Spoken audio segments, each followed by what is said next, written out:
Welcome to my channel. இன்றைக்கி நம்ம இந்த டேஸ்டியான ஹோம்மேட் பாஸ்தா ரெசிபி எப்படி செய்கிறதுன்னு பார்க்கலாம். இப்போ தான் ஃபஸ்ட் டைமாக எங்கள் சேனலோட வீடியோ பார்க்குறீங்கன்னா அனிதா எஸ் ஆனிட் பக்கத்தில் ரெட் கலரில் சப்ஸ்கிரைப் பட்டன் இருக்குது. அந்த சப்ஸ்கிரைப் பட்டன் கிளிக் பண்ணிவிட்டு பக்கத்தில் பெல் பட்டன் வரும். அந்த பெல் பட்டன் கிளிக் பண்ணி ஆல் கொடுத்துக்கோங்க. அப்போ தான் நாங்கள் போடுற எல்லா வீடியோவுமே உடனடியாக உங்களுக்கு நோட்டிஃபிகேஷனில் வரும். தேவையான அளவுக்கு மைதா எடுத்துக்கோங்க. கொஞ்சோண்டு உப்பு சேர்த்துக்கோங்க. இதை இப்போது நல்லா கலந்து விட்டுக்கோங்க. கொஞ்சம் கொஞ்சமாக தண்ணி கலந்து சப்பாத்தி மாவு பதத்துக்கு பிசைஞ்சுக்கோங்க. 1/4 டீஸ்பூன் அளவுக்கு எண்ணெய் சேர்த்துக்கோங்க. நல்லா சாஃப்டாக வர்ற அளவுக்கு பிசைஞ்சுக்கோங்க. இந்த மாதிரி அழுத்தி பிசைஞ்சுக்கோங்க. அப்போ தான் நல்லா சாஃப்டாக வரும். இந்த மாதிரி ரெடி பண்ணி வச்சுக்கோங்க. அப்போ தான் கரெக்டாக இருக்கும். கொஞ்சோண்டு மைதா மாவு சேர்த்துக்கோங்க. 2 பக்கத்துலேயும் மைதா மாவு தடவிக்கோங்க. அப்போ தான் ஒட்டாமல் வரும். எல்லா பக்கமும் சம அளவு வர்ற மாதிரி தேய்ச்சிக்கோங்க. அப்போ தான் ரவுண்ட் ஷேப்பில் கரெக்டாக வரும். சைடு அதிகமாக தேய்ச்சிக்கோங்க. அப்போ தான் திக்னஸ் கம்மியாக கிடைக்கும்.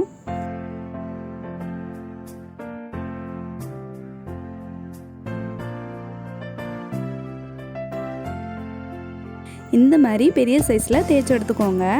இந்த மாதிரி ஒரு சின்ன சைஸ் மூடி எடுத்துக்கோங்க. இந்த மாதிரி ரவுண்ட் பீஸாக கட் பண்ணி எடுத்துக்கோங்க. மூடியை வச்சுட்டு லைட்டாக ரொட்டேட் பண்ணிக்கோங்க. அப்போ கரெக்டான பீஸ் கிடைக்கும். மாவு பிசைஞ்ச உடனே இதை ரெடி பண்ணலாம்.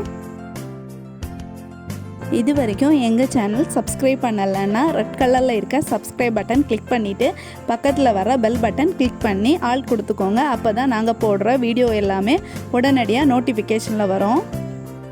இது இப்போது ரெடி ஆகிடுச்சு. மாவை ஒரு சைட்லேருந்து இந்த மாதிரி எடுத்துக்கோங்க. ஒவ்வொரு பீஸும் அப்போ தான் தனியாக ரவுண்டாக கிடைக்கும். எடுக்கிற மாவை வேஸ்ட் பண்ண வேண்டாம். இதை 2வது தடவை திரும்ப இந்த மாதிரி சப்பாத்திக்கு உருட்டுற மாதிரி உருட்டிட்டு இந்த மாதிரி கட் பண்ணி எடுத்துக்கோங்க.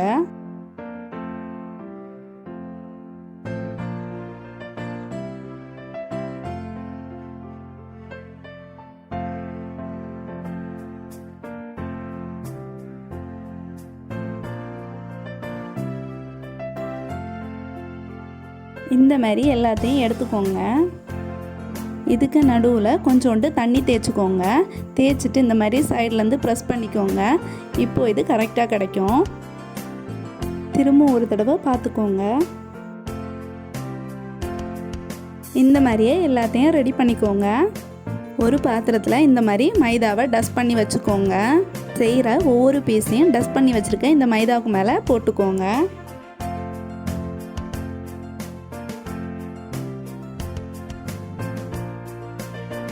இந்த மாதிரி செஞ்சு வச்சுருக்க பீஸ்க்கு மேலே கொஞ்சோண்டு மைதாவை டஸ்ட் பண்ணிக்கோங்க. அப்போ தான் இது ஒட்டாமல் இருக்கும்.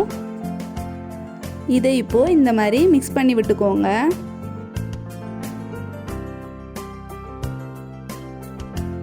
மிக்ஸ் ஆன பிறகு இந்த மாதிரி தான் இருக்கும். அப்போ தான் ஒன்றோட ஒன்று ஒட்டாமல் இருக்கும். வாங்க ஃப்ரெண்ட்ஸ், இப்போ பாஸ்தா ரெசிபி எப்படி செய்கிறதுன்னு பார்க்கலாம். இந்த மாதிரி ஒரு பாத்திரத்தில் தண்ணி எடுத்துக்கோங்க. இப்போ ஸ்டவ் ஆன் பண்ணிக்கலாம். 1 ஸ்பூன் எண்ணெய் சேர்த்துக்கோங்க. அப்போ தான் கொதித்து வேகும்போது ஒன்றோட ஒன்று ஒட்டாமல் இருக்கும். இதில் கொஞ்சோண்டு உப்பு சேர்த்துக்கோங்க. உப்பு நல்லா மிக்ஸ் ஆகிற அளவுக்கு கலக்கி விட்டுக்கோங்க. தண்ணி இப்போது நல்லா கொதிக்குது. செஞ்சு வச்சுருக்க பாஸ்தாவை கொஞ்சம் கொஞ்சமாக சேர்த்துக்கோங்க.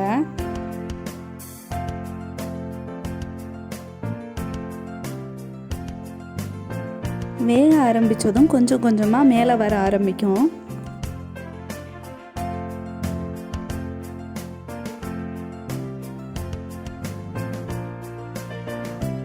இதை பார்த்தீங்கன்னா மாவு மாதிரி தான் இருக்குது. நல்லா வெந்த பிறகு ஃபுல் ஒயிட் கலரில் தெரியும். இது நல்லா வெந்தாச்சு. இப்போ பார்த்தீங்கன்னா ஃபுல் ஒயிட் கலரில் மிதந்து நிற்குது. இதை இப்போது வடிகட்டி எடுத்துக்கலாம். இது ஓவர் குக் ஆகாதபடி இப்போ ஒரு பாத்திரத்தில் தண்ணி எடுத்து வச்சுருக்கு. இப்போ இதில் சேர்த்துக்கலாம். அப்போ தான் ஒன்றோட ஒன்று ஒட்டாமலும் இருக்கும்.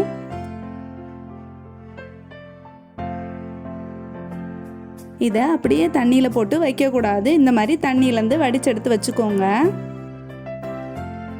கடாயை ஸ்டவ்வில் வச்சு ஸ்டவ் ஆன் பண்ணிக்கோங்க. 2 ஸ்பூன் தேங்காய் எண்ணெய் சேர்த்துக்கோங்க. 3 இல்லைன்னா 4 பூண்டு சின்ன சின்னதாக கட் பண்ணி சேர்த்துக்கோங்க. கோல்டன் ப்ரௌன் ஆகிற அளவுக்கு நல்லா வதக்கிக்கோங்க. இந்த அளவுக்கு வதங்கின பிறகு ஒரு பெரிய வெங்காயத்தை சின்ன சின்னதாக கட் பண்ணி வச்சுருக்கோம். இப்போ இதில் சேர்த்துக்கலாம்.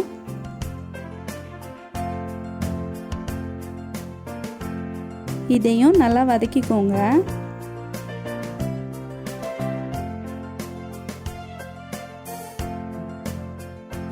இந்த அளவுக்கு வதங்கின பிறகு சின்ன சின்னதாக கட் பண்ணி வச்சுருக்க ஒரு கேரட்டை இப்போ இதில் சேர்த்துக்கலாம். இதையும் நல்லா வதக்கிக்கோங்க.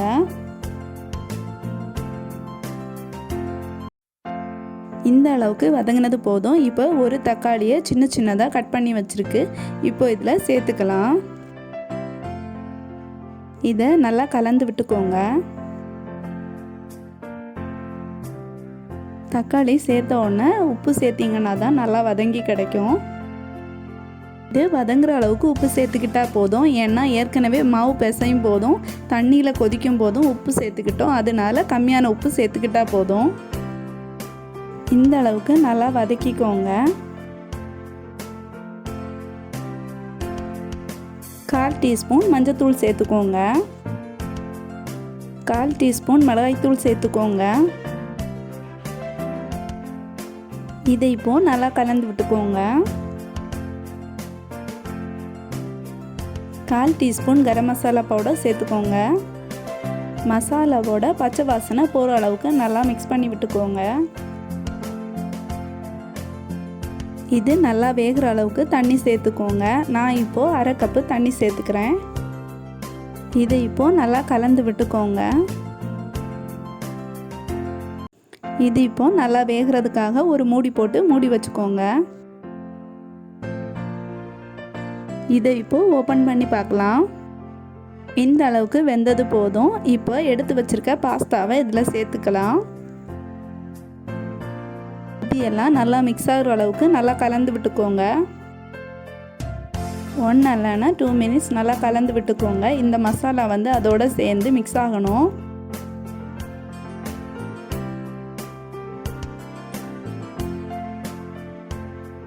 இதில் கொஞ்சோண்டு கொத்தமல்லி சேர்த்துக்கோங்க.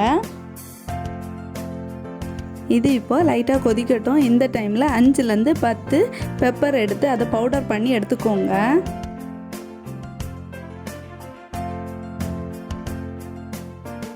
கடைசியாக பெப்பரை இதில் தூவிக்கோங்க. இப்போ ஸ்டவ் ஆஃப் பண்ணிக்கலாம். இப்போ இதை லைட்டாக மிக்ஸ் பண்ணி விட்டுக்கோங்க. இந்த ஹோம்மேட் பாஸ்தாவை உங்கள் குழந்தைங்களுக்கும் செஞ்சு கொடுங்க.